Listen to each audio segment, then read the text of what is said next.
मगध प्रदेश में सोन नदी के किनारे एक जंगल था। वहाँ छोटी छोटी बस्तियाँ बसी हुई थी। उनमें अधिकतर चरवाहे, लकड़हारे और जंगली जातियाँ रहती थी। जंगल से लकड़ियाँ काटना, जड़ी बूटियाँ एकत्रित करना व उन्हें मगध में बेच देना उनका रोजगार था।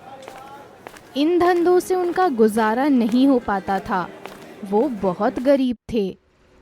इस कारण कुछ लोग गलत कामों में भी लग गए थे। वे चोरी, लूटपाट, हत्या तथा ठगी जैसे काम करने लगे थे। कहने का मतलब ये है कि गरीबी के कारण जो भी बुराइयां आ सकती थी वो सब उनमें थी। उसी गांव में सोनक नाम का एक लकड़हारा रहता था। वो जाति से शूद्र था और बहुत गरीब था, पर था एकदम ईमानदार। लोभ तो उसे जैसे था ही नहीं। उसे जो मिल जाता उसमें ही वो गुजर बसर कर लेता था। इस कारण सोनक व उसकी पत्नी को कई बार भूखे भी रहना पड़ता था, पर मेहनत मजदूरी में वे कभी कोई कमी नहीं छोड़ते थे। एक दिन सोनक जंगल से लौट रहा था। उसके सिर पर लकड़ियां का बड़ा सा गट्ठर था। रास्ते में सोन नदी पड़ती थी। नाव में आने के लिए उसके पास धन नहीं था, अतः उसने नदी तैरकर पार करने का फैसला किया। लकड़ियों को पानी में तैराता ढकेलता हुआ वो नदी के पार पहुंच गया। सर्दियों के दिन थे। उसके कपड़े पूरी तरह गीले हो चुके थे। तेज हवाएं भी चल रही थी और वो ठंड से कांप रहा था। पर वो क्या करता? उसने सिर पर गट्ठर रखा, वो घर की ओर चल पड़ा। वो कुछ दूर चला था कि एक झाड़ी के पास उसने एक धोती और कुर्ता देखा। कपड़े ही एकदम नए व कीमती थे। उसने सोचा कि कोई इन्हें यहाँ रखकर स्वयं आसपास चला गया होगा। उसने इधर उधर देखा, उसे कहीं कोई नजर नहीं आया। वहाँ कोई भी नहीं था। वो ये भी जानता था कि उसके गांव में ही नहीं बल्कि आसपास के गांव में भी ऐसे कपड़े पहनने वाला धनी आदमी कोई नहीं है। ये जानते हुए भी उसने कपड़ों को छुआ तक नहीं। कपड़े रखकर भूल जाने वाले की बुद्धि पर उसे तरस जरूर आ रहा था। वो वहां से आगे थोड़ी ही दूर चला था कि फिर उसे एक नई चीज दिखाई दी। उसने देखा कि एक जंगली फल पड़ा हुआ है। उसमें 2 स्वर्ण मुद्राएं छिपाकर रखी हुई थी।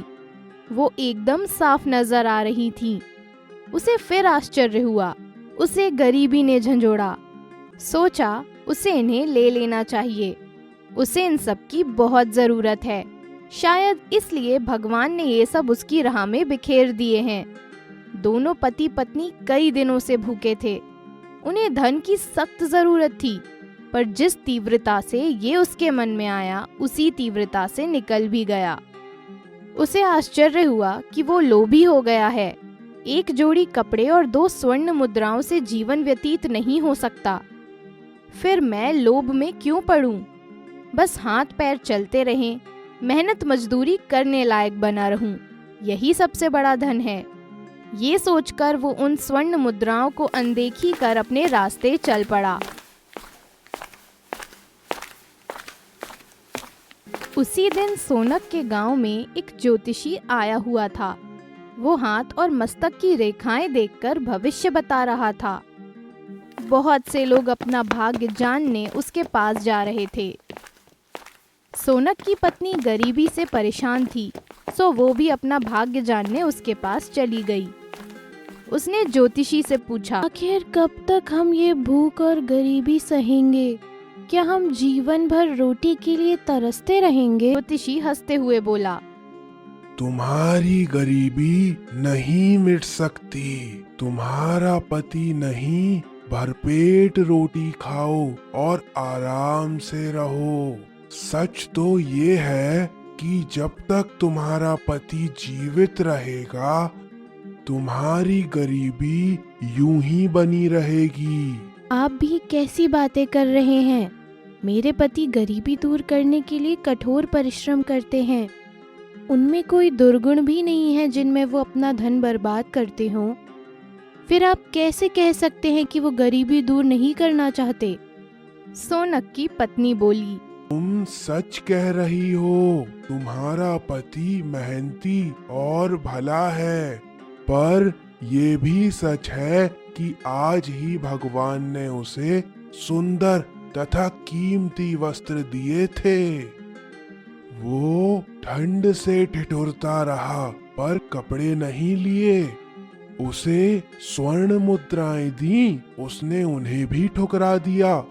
अब तुम ही बताओ, तुम्हारी गरीबी कैसे दूर होगी?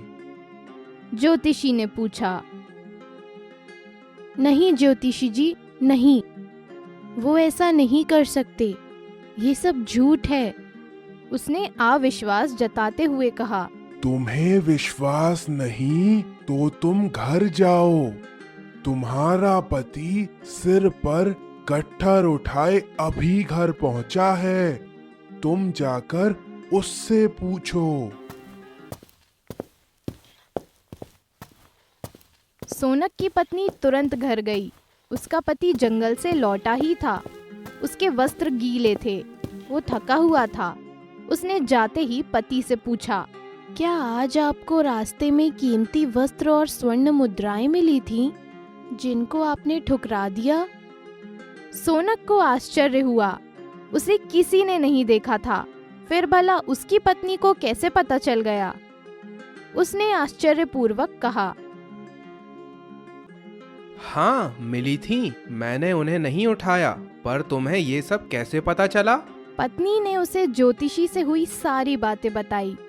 सोनक ने सोचा कि तब तो ज्योतिषी उन चीजों के असली मालिक को भी जानता होगा। वो चाहता था कि उन्हें सही जगह पहुंचा दिया जाए, जिससे किसी का मन ना ललचाए। इसलिए वो पत्नी के साथ ज्योतिषी के पास गया।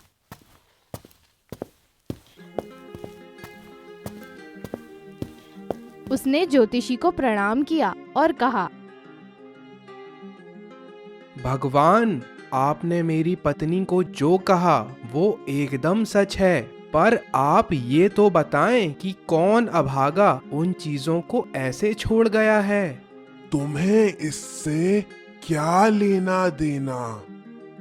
वो तुम्हारे भाग्य में था, सो तुम्हें मिला, पर तुमने नहीं लिया। ये तुम्हारा दुर्भाग्य है। ज्योतिषी ने कहा, मुझे ऐसा धन नहीं चाहिए जो बिना परिश्रम के मिले। मगर तुम लक्ष्मी से अवहेलना कर रहे हो। ये मत भूलो कि लक्ष्मी का अपमान करने वाला कभी धनी नहीं हो सकता। मुझे धनी नहीं होना, मुझे मेहनत का फल चाहिए, चाहे गरीबी में ही रहना पड़े। देखो, भूखे मरना मरे हुए जैसा जीवन व्यतीत करना है। तुम मेरा कहना मानो और वे धन और वस्त्र उठा लो।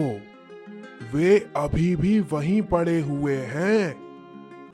ये समझ लो, वे सब तुम्हारे हैं। ईश्वर ने तुम्हारे लिए भिजवाए हैं। ज्योतिषी ने उसे समझाया।